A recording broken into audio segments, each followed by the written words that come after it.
Hello అందరికీ. ఈరోజు మా ఇంట్లో స్పెషల్ వచ్చేసరికి వేడి వేడి పూరి అండ్ చనా మసాలా గ్రేవీ. మీరు కూడా ఒకసారి ఇలా ట్రై చేయండి. చనా ఒక 5 విజిల్స్ వచ్చిన దాకా కుక్ చేసుకొని ప్యాన్లో ఆయిల్ వేసుకొని వీడియోలో చూపిస్తున్నట్టు ఇంగ్రీడియంట్స్ అన్నీ వేసుకొని ఒక పెద్ద ఆనియన్ని సన్నగా చాప్ చేసుకొని ఫ్రై చేసుకోండి. కొంచెం సాల్ట్ వేసుకొని గోల్డెన్ బ్రౌన్ కలర్ వచ్చే వరకు ఫ్రై చేసుకోండి.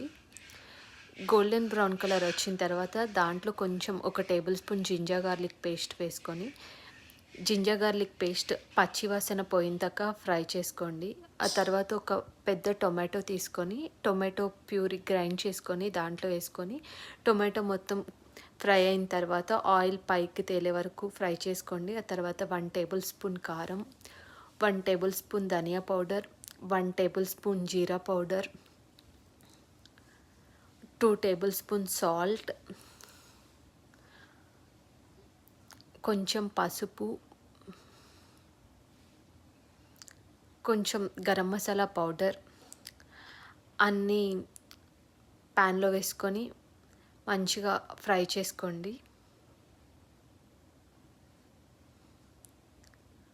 ఆ తర్వాత మనం ముందుగానే బాయిల్ చేసుకున్న చనాని కూడా దాంట్లో వేసుకోండి. గ్రేవీ చిక్కగా రావటం కోసం ఒక 2 table spoon chana and 1 table spoon coconut వేసుకొని గ్రైండ్ చేసుకొని చనా గ్రేవీలో వేసుకొని బాయిల్ చేయండి. గ్రేవీ చిక్కగా వస్తుంది ఇలా చేస్తే. ఒకసారి ఇలా ట్రై చేయండి. ఆ తర్వాత లాస్ట్లో కొంచెం కొత్తిమీర వేసుకొని కొంచెం ఒక టేబుల్ స్పూన్ బటర్ వేసుకొని వేడి వేడి పూరీలో ఒక్కసారి ఇలా ట్రై చేయండి. సూపర్ ఉంది. నాకైతే చాలా బాగా నచ్చింది. Bye bye.